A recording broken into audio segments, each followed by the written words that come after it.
Hi മക്കളെ, analytical കെമിസ്ട്രിയിലെ inorganic salt അനാലിസിസിലെ കാറ്റോൺ അനാലിസിസ് ആണ് ഇന്ന് നമ്മൾ ചെക്ക് ചെയ്യുന്നത്. ആൾറെഡി ആനയോൺ അനാലിസിസിന്റെ ഒരു വീഡിയോ നിങ്ങൾ കണ്ടു കാണും. സോ ഇന്ന് നമ്മൾ കാറ്റോൺ അനാലിസിസ് ആണ് ചെക്ക് ചെയ്യുന്നത്. എന്തൊക്കെ കാര്യങ്ങളാണ് കാറ്റോൺ അനാലിസിസിൽ നമ്മൾ ഓർത്തു വെക്കേണ്ടത്? അപ്പോൾ നമുക്കറിയാം, കാറ്റോൺ അനാലിസിസ് നമ്മൾ നടത്തുമ്പോൾ ആദ്യം നമ്മൾ പ്രിലിമിനറി ടെസ്റ്റുകളാണ് നടത്തുക, അല്ലെ? ആ പ്രിലിമിനറി ടെസ്റ്റുകൾ 3 തരം പ്രിലിമിനറി ടെസ്റ്റുകളാണ് നമുക്കുള്ളത്. അപ്പൊ അതിൽ നിന്ന് നമുക്കൊരു ഐഡിയ കിട്ടും ഏത് കാറ്റയോൺ ആണ് നിങ്ങളുടെ സോൾട്ടിൽ പ്രസന്റ് ആയിട്ടുള്ളത്. അതിലൊന്ന് ഫ്ലെയിം ടെസ്റ്റ് ആണ്, ദെൻ ബോറാക്സ് ബീറ്റ് ടെസ്റ്റ് ആണ്, മൂന്നാമത്തേത് കൊബാൾട്ട് നൈട്രേറ്റ് ടെസ്റ്റ് ആണ്. ഫ്ലെയിം ടെസ്റ്റിൽ 3 ഫ്ലെയിം കളറുകൾ നിങ്ങൾ ഓർത്തു വെക്കണം. Apple green for barium 2+, brick red for calcium 2+, crimson red for strontium 2+. Borax bead ടെസ്റ്റിലാണെങ്കിൽ 4 കളറുകളാണ് നിങ്ങൾ ഓർത്തു വെക്കേണ്ടത്. ഞാനിവിടെ ഓക്സിഡൈസിങ് ഫ്ലെയിമിലെ, അതായത് നോൺ ലൂമിനസ് ഫ്ലെയിമിലെ കളറുകൾ മാത്രമാണ് പറയുന്നത്. അതാണ് ഏറ്റവും ഇമ്പോർട്ടന്റ് ആയിട്ടുള്ളത്. സോ ബ്ലൂ ടു ഗ്രീൻ, ആ ഒരു കളർ ചേഞ്ച് ആണ് കോൾഡിലും ഹോട്ടിലും ആയിട്ടുള്ളതെങ്കിൽ it indicates the presence of copper 2+ ion. Reddish brown to violet ആണ് ഉണ്ടാവുന്നെങ്കിൽ നിക്കൽ 2+ന്റെ പ്രസൻസ് ആണ്. ലൈറ്റ് വയലറ്റ് ആണെങ്കിൽ മാംഗനീസ് 2+ന്റെ പ്രസൻസ് ആണ്. യെല്ലോ ടു യെല്ലോ ബ്രൗൺ ആയിട്ടാണ് ചേഞ്ച് ചെയ്യുന്നെങ്കിൽ ഫെറിക് അയോണിന്റെ Fe3+ന്റെ പ്രസൻസ് ആണ് ഇൻഡിക്കേറ്റ് ചെയ്യുന്നത്. ഓക്കെ, മൂന്നാമത്തെ പ്രിലിമിനറി കൊബാൾട്ട് നൈട്രേറ്റ് ടെസ്റ്റ് ആണ്. കൊബാൾട്ട് നൈട്രേറ്റ് ടെസ്റ്റ് നമ്മൾ ചെയ്യുമ്പോൾ 3 കളറുകൾ നമ്മുടെ മനസ്സിലുണ്ടാവണം. Green for zinc 2+, pink for magnesium 2+, blue four aluminium 3+. അപ്പൊ ഈ 3 ടെസ്റ്റുകളിൽ നിന്ന് കാറ്റയോൺ ഏതാണെന്നുള്ള ഒരു ബേസിക് ഐഡിയ നിങ്ങൾക്ക് കിട്ടും. ഒരു ചെറിയ ഹിന്റ്, ഒരു ചെറിയ സൂചന നിങ്ങൾക്ക് കിട്ടും. ഇനി നമ്മൾ എന്ത് ചെയ്യണം? ഗ്രൂപ്പ് അനാലിസിസിലൂടെ നിങ്ങളുടെ കാറ്റയോണിനെ ഐഡന്റിഫൈ ചെയ്യണം. ഗ്രൂപ്പ് അനാലിസിസ് നടത്തുന്നതിന് മുമ്പ് ഓരോ ഗ്രൂപ്പിലുമുള്ള കാറ്റയോണുകൾ ആരൊക്കെയാണെന്ന് നമുക്ക് അറിയണം. അപ്പൊ ഗ്രൂപ്പ് 0യിൽ അമോണിയമാണ്, ഗ്രൂപ്പ് 1ൽ Pb2+ ആണ്, ഗ്രൂപ്പ് 2വിൽ Pb2+ഉം കോപ്പർ 2+ഉം ഉണ്ട്, ഗ്രൂപ്പ് 3യിൽ അലൂമിനിയം 3+ഉം Fe3+ഉം ആണ്, ഗ്രൂപ്പ് 4ൽ നിക്കൽ 2+ഉം സിങ്ക് 2+ഉം അതിന് പുറമെ കൊബാൾട്ട് 2+ഉം മാംഗനീസ് 2+ഉം കൂടി ഉണ്ടെന്നുള്ള കാര്യം മറക്കണ്ട. ഗ്രൂപ്പ് 5ൽ barium 2+, strontium 2+, calcium 2+, and group 6ൽ നമ്മുടെ സ്വന്തം മെഗ്നീഷ്യം. ഓരോ ഗ്രൂപ്പിനും ഓരോ ഗ്രൂപ്പ് റിയേജൻസ് ഉണ്ട്. ഗ്രൂപ്പ് 0ക്കും ഗ്രൂപ്പ് 6നും നമ്മളങ്ങനെ ഗ്രൂപ്പ് റിയേജന്റ് പറയാറില്ല. ബാക്കിയുള്ള ഗ്രൂപ്പുകൾക്കെല്ലാം ഗ്രൂപ്പ് റിയേജൻസ് ഉണ്ട്.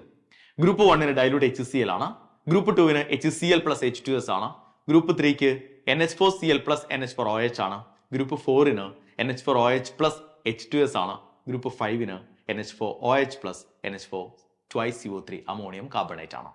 ഇനി നമ്മൾ ഗ്രൂപ്പ് വൈസ് ആയിട്ടുള്ള അനാലിസിസിലേക്ക് പോവാണ്. സാൾട്ട് സൊല്യൂഷനിലേക്ക് ഗ്രൂപ്പ് റിയേജന്റ് ആഡ് ചെയ്യുമ്പോൾ വൈറ്റ് പ്രസിപ്പിറ്റേറ്റ് കിട്ടിയാൽ അത് ലെഡ് ക്ലോറൈഡ് ആണ്. It indicates the presence of group 1. Salt സൊല്യൂഷനിലേക്ക് ഡൈലൂട്ട് HClഉം H2Sഉം ആഡ് ചെയ്യുന്ന സമയത്ത് ബ്ലാക്ക് പ്രസിപ്പിറ്റേറ്റ് കിട്ടിയാൽ അത് ഗ്രൂപ്പ് 2വിന്റെ ഇൻഡിക്കേഷൻ ആണ്. അത് ലെഡ് സൾഫൈഡും ആകാം, കോപ്പർ സൾഫൈഡും ആകാം. സാൾട്ട് സൊല്യൂഷനിലേക്ക് അമോണിയം ക്ലോറൈഡും അമോണിയം ഹൈഡ്രോക്സൈഡും ആഡ് ചെയ്യുമ്പോൾ റെഡിഷ് ബ്രൗൺ പ്രസിപ്പിറ്റേറ്റ് ആണ് കിട്ടുന്നെങ്കിൽ ഫെറിക് ഹൈഡ്രോക്സൈഡ് ആണ്, ഫെറിക് അയോണിന്റെ ഇൻഡിക്കേഷൻ ആണ്. അതല്ല വൈറ്റ് പ്രസിപ്പിറ്റേറ്റ് ആണെങ്കിൽ അലൂമിനിയം ഹൈഡ്രോക്സൈഡ് ആണ്, അലൂമിനിയം Al3+ന്റെ ഇൻഡിക്കേഷൻ ആണ്. സാൾട്ട് സൊല്യൂഷനിലേക്ക് അമോണിയം ഹൈഡ്രോക്സൈഡും H2Sഉം നിങ്ങൾ ആഡ് ചെയ്യുമ്പോൾ 2 പോസിബിലിറ്റീസ് ഉണ്ട്. ഗ്രീനിഷ് വൈറ്റ് പ്രസിപ്പിറ്റേറ്റ് ഉണ്ടാവാം, അത് സിങ്ക് സൾഫൈഡ് ആണ്, അത് സൂചിപ്പിക്കുന്നത് സിങ്ക് 2+ അയോണിന്റെ പ്രസൻസ് ആണ് ഗ്രൂപ്പ് 4ൽ. അതല്ല ബ്ലാക്ക് പ്രസിപ്പിറ്റേറ്റ് ആണെങ്കിൽ നിക്കൽ സൾഫൈഡ് ആണ്, നിക്കൽ 2+ന്റെ പ്രസൻസ് ആണ് സൂചിപ്പിക്കുന്നത്. സാൾട്ട് സൊല്യൂഷനിലേക്ക് ഗ്രൂപ്പ് 5ന്റെ ഗ്രൂപ്പ് റിയേജന്റുകൾ ആഡ് ചെയ്യുമ്പോൾ വൈറ്റ് പ്രസിപ്പിറ്റേറ്റ് വന്നാൽ 3 പോസിബിലിറ്റീസ് ഉണ്ട്. ഒന്നുകിൽ ബേരിയം കാർബണേറ്റ് ആകാം, അല്ലെങ്കിൽ കാൽഷ്യം കാർബണേറ്റ് ആകാം, അല്ലെങ്കിൽ സ്ട്രോൺഷ്യം കാർബണേറ്റ് ആകാം. So barium, strontium, calcium 3 group 5 കാറ്റയോൺസിന്റെ പ്രസൻസ് ആണ്. ആൻഡ് സാൾട്ട് സൊല്യൂഷനിലേക്ക് NaOH ആഡ് ചെയ്യുമ്പോൾ നല്ല പഞ്ചന്റ് സ്മെല്ലിംഗ് ഗ്യാസ് പുറത്തു വരുന്നുണ്ടെങ്കിൽ ആ ഗ്യാസ് അമോണിയാണ്. നിങ്ങളുടെ കാറ്റയോൺ അമോണിയം ഗ്രൂപ്പ് 0 കാറ്റയോൺ ആണ്. അപ്പൊ കാറ്റയോൺസിന്റെ ഐഡന്റിഫിക്കേഷൻ നമ്മൾ നടത്തി. ഇതിൽ ഏത് ഐഡന്റിഫിക്കേഷനിലാണോ നിങ്ങൾക്ക് പോസിറ്റീവ് റിസൾട്ട് കിട്ടുന്നത് അതിന്റെ കൺഫർമേറ്ററിയാണ് നമ്മൾ ചെയ്യേണ്ടത്.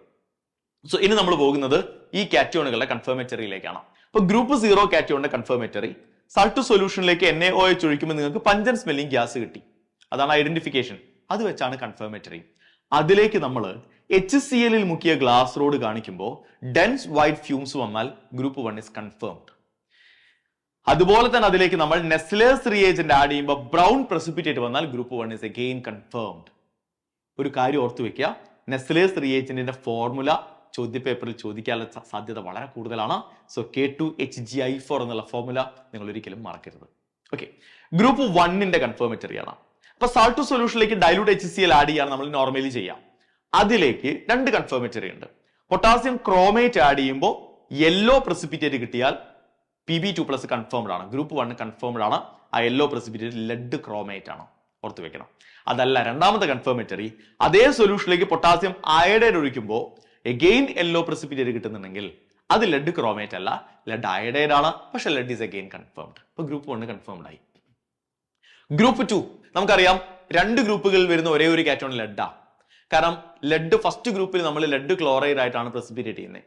ലെഡ് ക്ലോറൈഡ് വെള്ളത്തിൽ പാർഷ്യലി സൊല്യൂബിൾ ആയതുകൊണ്ട് തന്നെ ഗ്രൂപ്പ് 2 ടെസ്റ്റ് ചെയ്യുമ്പോഴും ലെഡിന്റെ പ്രസൻസ് കാണിക്കും. അങ്ങനെയാണ് ലെഡ് രണ്ട് ഗ്രൂപ്പിലുമായിട്ട് വന്നത്.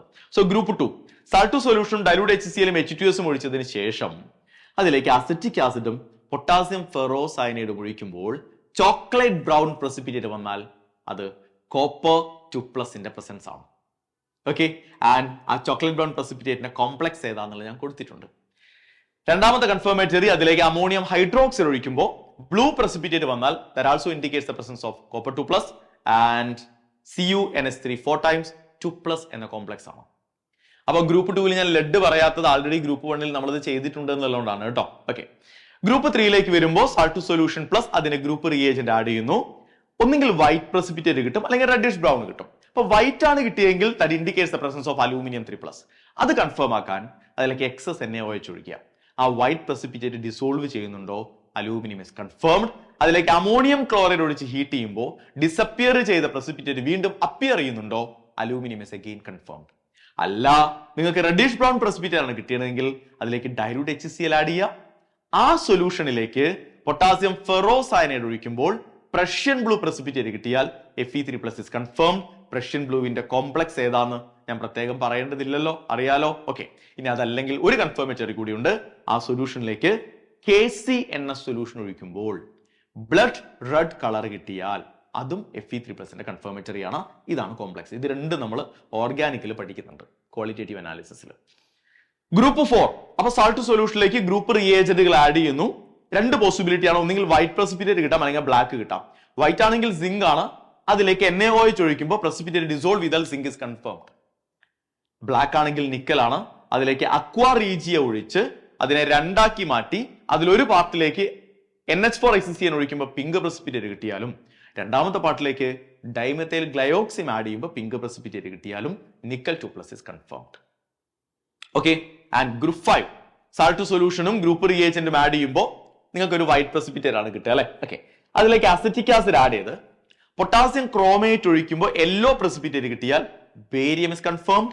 അമോണിയം സൾഫേറ്റ് ഒഴിക്കുമ്പോൾ വൈറ്റ് പ്രസിപ്പിറ്റേറ്റ് കിട്ടിയാൽ strontium is confirmed. And ammonium oxalate ഒഴിക്കുമ്പോൾ വൈറ്റ് പ്രസിപ്പിറ്റേറ്റ് കിട്ടിയാൽ കാൽഷ്യം ഇസ് കൺഫേംഡ്. മൂന്നിന്റെയും കോംപ്ലക്സുകളുടെ ഫോർമുല ഓർമ്മ വേണം. ആൻഡ് ഫൈനലി ഇതൊന്നും അല്ലെങ്കിൽ ഗ്രൂപ്പ് 6 ആണെന്നുള്ള കാര്യം ഉറപ്പാണല്ലോ. ഗ്രൂപ്പ് 6 അതായത് ഗ്രൂപ്പ് 5 ഫിൽട്രേറ്റിലേക്ക്, കാരണം അത്രയും നേരം നമുക്ക് പോസിറ്റീവ് റിസൾട്ട് ഒന്നും കിട്ടിയില്ല, ആ ഫിൽട്രേറ്റിലേക്ക് ഡൈസോഡിയം ഹൈഡ്രജൻ ഫോസ്ഫേറ്റ് ഒഴിക്കുമ്പോൾ വൈറ്റ് പ്രസിപ്പിറ്റേറ്റ് കിട്ടിയാൽ group 6 magnesium 2+ is confirmed. And ആ വൈറ്റ് പ്രസിപ്പിറ്റേറ്റ് MgNH4PO4 അതായത് മെഗ്നീഷ്യം അമോണിയം ഫോസ്ഫേറ്റ് ആണ് എന്നുകൂടി ഓർത്തു വെക്കുക. ഇത്രയാണ് കാറ്റയോൺ അനാലിസിസിൽ നമ്മൾ ഓർത്തു വെക്കേണ്ട കാര്യങ്ങൾ. അപ്പോൾ പ്രധാനപ്പെട്ട കാര്യങ്ങൾ: 1, റിയേജന്റുകൾ ആരൊക്കെയാണ് നിങ്ങൾക്ക് ഓർമ്മ വേണം. 2, അവിടുത്തെ ഒരു വിസിബിൾ ഒബ്സർവേഷൻ അതെന്താണെന്നുള്ള ഓർമ്മ വേണം. ഓക്കെ, ഭൂരിഭാഗം കേസുകളും പ്രസിപ്പിറ്റേറ്റുകളാണ്, അതിന്റെ കളർ നിങ്ങൾക്ക് ഓർമ്മ വേണം. ആ പ്രസിപ്പിറ്റേറ്റിന്റെ കാരണക്കാരനായ കോമ്പൗണ്ട് ആരാ എന്നുള്ള കാര്യം ഓർത്തു വെക്കണം. ഈ 3 കാര്യങ്ങൾ ഓർത്തു വെക്കുക. സോ ഇത്രയുമാണ് നമുക്ക് കാറ്റയോൺ അനാലിസിസിൽ പഠിക്കാനുള്ളത്. അപ്പൊ ആനിയോൺ അനാലിസിസ് ആൾറെഡി നമ്മൾ പഠിച്ചു, ഇന്നിപ്പോൾ നമ്മൾ കാറ്റയോൺ അനാലിസിസും പഠിച്ചു. ഇനോർഗാനിക് സാൾട്ട് അനാലിസിസിൽ ഇത്രയും കാര്യങ്ങൾ ഓർത്തു വെച്ചാൽ ഈ പാർട്ട് സെറ്റാണ്.